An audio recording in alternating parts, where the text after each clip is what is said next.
Hello. तो happy Lohri and happy Makar Sankranti to all. आज मैं कुछ नए टॉपिक के साथ आई हूँ लाइक बाइनोकुलर विजन में एमलाइपिया। ऐसे ही आपके प्यार और आपके प्यार की वजह से और आपके आपको इतने लाइक्स और इन सब की वजह से कि आप हमें पसंद कर रहे हैं और ऐसे ही पसंद करते रहेंगे, तो मैं नई सीरीज के साथ I will try to cover now all subject like bubbly hair research and all dry subject all dry area of optometry. Okay, so today we will discuss about the amblyopia and its classification, and in the next video we will we will discuss about the like management option. Okay, तो हम start करते हैं एमलाइपिया से। तो जैसे कि आप सभी को एमलाइपिया पता होगा, व्हाट इज एमलाइपिया। एमलाइपिया में ऐसा क्या होता है कि एमलाइपिया ऐसा केस है कि हम विद ग्लासेस या कॉन्टेक्ट लेंस मींस कोई भी एड से आप पेशेंट का विजन इंप्रूव नहीं कर सकते हैं, और ऐसा कुछ भी एंटीरियर पोस्टर सेगमेंट में ऐसा कोई सिग्निफिकेंट लाइक चीज नहीं होती है जिसकी वजह से पेशेंट का विजन डिक्रीज होने का चांस लगे, लेकिन फिर भी पेशेंट का विजन कम होता है। That is known as the amblyopia, और इसका सेकेंड नेम है लेजी आई भी कहते हैं। तो अगर हम इसको क्लासिफिकेशन से डिवाइड करें, बट अगर आप बहुत ही क्लिनिकल लैंग्वेज में लाइक इसकी डेफिनेशन जानना चाहेंगे, तो अगर एटलीस्ट 2 लाइन डिफरेंस आपको डेफिनेशन में ऐड जरूर करना होगा कि अगर माना बोथ आईज हैं तो किसी का विजन 6 है तो और एक में 6-9 है, तो आप उसको एमलाइपिया नहीं कहेंगे।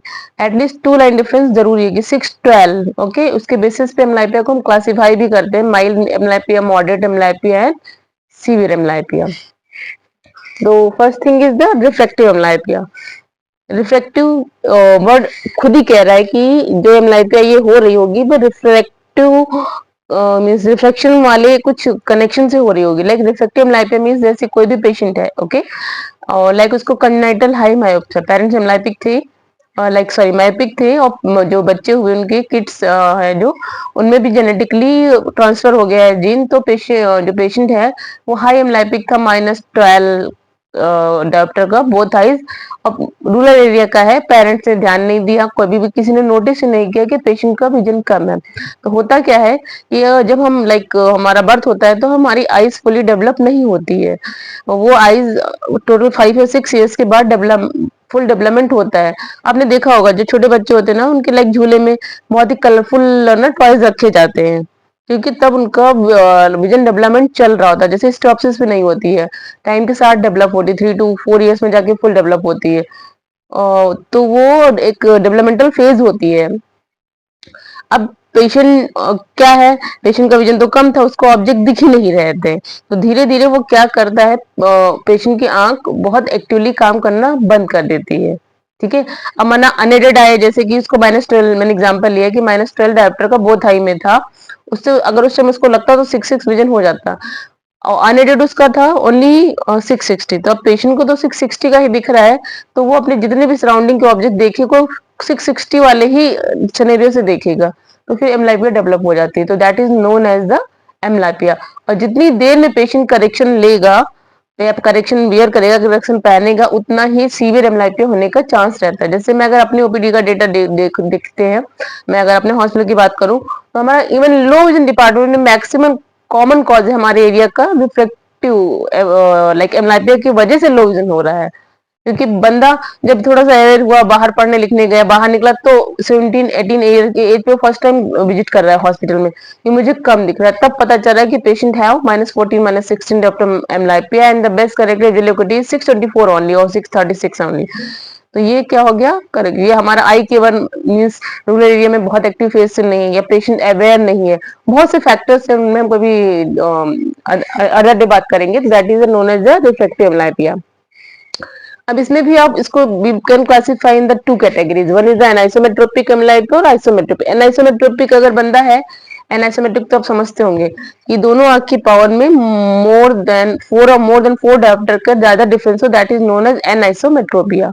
ओके, तो अगर पेशेंट एक 6-6 है और एक आईज में पेशेंट का अनएडेड 636 है विद -6 डायोप्टर की करेक्शन पहनने के बाद या +6 के बाद 6-6 हो जाता है, तो दैट इज नोन एज एनाइसोमेट्रोपिया। इसमें क्या है, एक आंख तो अच्छी है, ओके, और एक आंख अच्छी नहीं है, तो पेशेंट को और भी फील नहीं आती, क्योंकि पेशेंट ऑब्जेक्ट तो फिक्स कर रहा है, सब उसको क्लियर दिख रहा है, क्योंकि वो हमेशा बाइनोकुलर देख रहा है। है और इतना लोग अवेयर नहीं होते हैं कि हम आंख कवर कर करके देखें कि हमारा कौन सा आइज का विजन कम है। तो ऐसे केस में एमलाइपिया होने का चांस ज्यादा रहता है 1:2 अगर किसी पेशेंट का बोथ आई का -12 डायप्टर है। ओके, एनिसोमेट्रोपिक में एमलाइपिया का चांस ज्यादा रहेगा क्योंकि हर बार गुड आई फिक्सेशन लेती रहती है, तो बैड आई का काफी नहीं पड़ता, तो बैड आई वो हमेशा बैड की सिचुएशन में जाती रहती है। जैसे कि आपके ही घर में आप देखते होंगे, माना आपके 2 भाई हैं, एक बहुत एक्टिव, एक थोड़ा सा डल है, लेजी है, मार्केट जाने में बहुत ज्यादा उसके एक्सक्यूज होते हैं।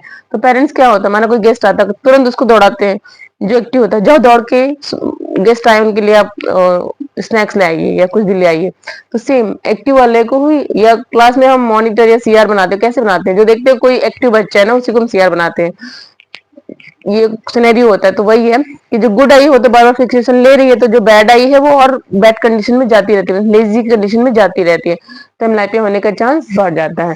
तो जो एक एनाइसोमेट्रिक की वजह से एमलाइपिया होता है, that is non anisometropic amblyopia, it is have higher chance to become एमलाइपिक।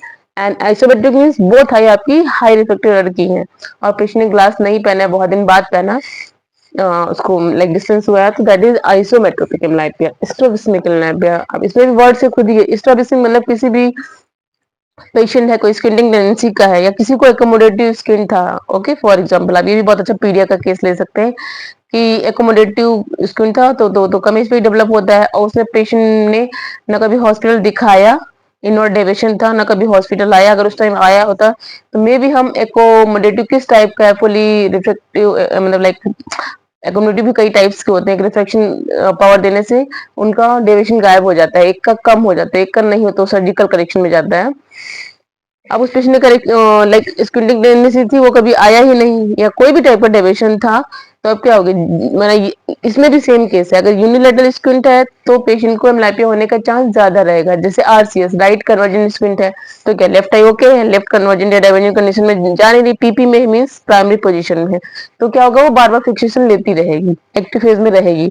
RCS इसमें ऑलरेडी डेविएशन है, तो ये जब आप बंद करते हैं तभी फिक्सेशन लेती है, तो इसमें भी एमलाइपिक होने का चांस ज्यादा रहेगा। ये कोई अल्टरनेटिंग स्क्विंट है, एसीएस है किसी या एडीएस है, alternating convergent squint to alternating divergent, तो अल्टरनेटिंग में क्या है, कभी राइट फिक्स हो रही है, कभी लेफ्ट फिक्स हो रही है, तो इट मींस जब बाइलेटरल स्क्विंट है तो एमलाइपी होने का चांस कम रहेगा 1:2 यूनिलेटरल स्क्विंट।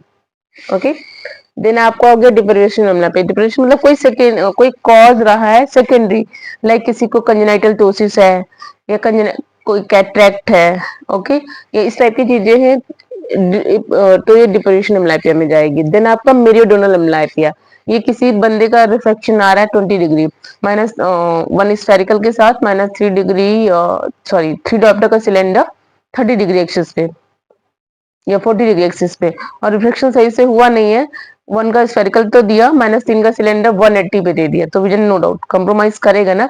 इसलिए होता है कि रिफ्लेक्शन बहुत एक्यूरेट करना चाहिए, या सिलेंड्रिकल दे रहे हैं तो आप जेसीसी करिए या इस टाइप का कुछ मतलब रिफाइन करिए कि हाँ पर्टिकुलर, या रेट्रोस्कोप भी करिए कि वही एक्सिस है नहीं यार, मैं देखा हमने कोई भी एक्सिस दे दी।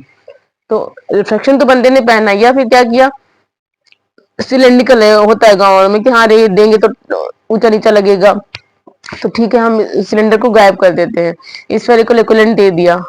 ओके, तो इन सब केसेस में फिर मेरिडियन, क्यों आपने स्फेरिकल करेक्शन तो दिया तो वो तो यूनिफॉर्म है, मेरिडियन उसको अगर सिलेंड्रिकल पावर पेशेंट पहनना है तो उसको एक एक्सिस पर्टिकुलर एक्सिस पे ही नहीं दिख रहा, वो एक्सिस तो आपने करेक्ट ही नहीं की ना, तो फिर ऐसे अगर डेवलप होगा तो deprivation like that is known as the meridional amblyopia. तो ये 2 केसेस में हो सकता है, या तो किसी ने करेक्शन दिया रॉन्ग दिया है बहुत ही, या फिर स्फेरिकल इक्विवेलेंट करके दे दिया, नहीं भी दिया सिलेंडर को, अरे ठीक है मत पहनो सिलेंडर 2 ढाई का कोई नहीं, आपने उसको वैल्यू नहीं दी। तो रिफ्लेक्शन भी डिपेंड करता है ना, रूरल एरिया में लोगों का कॉन्सेप्ट थोड़ा सा अलग होता है, अरे सिलेंडर मत दीजिए, दादी बाबा है थोड़ा सा वॉकिंग प्रॉब्लम इससे हो गई, आप सिलेंडर बिल्कुल कॉन्फिडेंटली दीजिए, बस उसको आप देने से पहले वॉकिंग ट्रायल करा लीजिए पेशेंट को, अगर कुछ वॉकिंग में इश्यूज हो रहा है तो आप कम सिलेंडर दीजिए, नेक्स्ट फॉलो पे फिर बुलाइए, फिर आप धीरे धीरे बढ़ा दीजिए, पर ऐसा नहीं कि आपको सिलिंड्रिकल देना ही नहीं है, क्योंकि करेक्शन तो दे कर ही नहीं रहा फुली, तो फुली करेक्शन नहीं करेगा तो आंख वही लेजीनेस में जा रही है, फुल करे वो फिक्सेशन नहीं लेगी, इतनी एक्टिव नहीं रहेगी, तो it will increase the chance of amblyopia. Occlusion amblyopia, जैसे कि आप सभी, अक्लूजन मीन्स बंद करना, आपको सभी को पता है कि अक्लूजन एक ट्रीटमेंट मॉडलिटी है एमलाइपिया पेशेंट का, ये मैं डीप में बात करूंगी, बहुत ही deeply, because it's my favourite topic, amblyopia and paralytic my favourite topic, इसमें बात करेंगे। अब किसी को आपने फॉलो अप दिया कि डेली 6 आवर्स बंद करना था अल्टरनेट, और संडे ओपन करना था, देन आप पेशेंट को 3 मंथ्स के बाद आना था। अब पेशेंट बहुत दूर का था, वो चीजों को प्रॉपर समझ नहीं पाया, और ऑलरेडी 6-12 विजन था, 6-12 विजन था, ठीक है।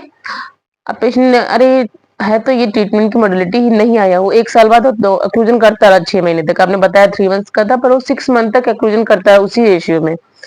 ओके, तो फिर क्या होगा, गुड आई को ही हम बंद कर रहे हैं, माना अब वो विजन 6 पहुंच चुका था आफ्टर 3 मंथ, पर वो फॉलो मिस कर गया और कोई कांटेक्ट भी नहीं किया, वो अपने मन से ट्रीटमेंट मॉडलिटी चला रहा है, तो गुड आई को बंद कर रहा है। तो जब गुड आई को बंद करेंगे तो वो तो सप्रेस में चली जाएगी वो भी, तो ऐसे केसों में फिर ये अक्लूजन एमलाइपिया बोलते हैं, क्योंकि अक्लूजन की वजह से एमलाइपिया, उसका जो रीजन क्या था, अक्लूजन था, तो that is known as the occlusion एमलाइपिया।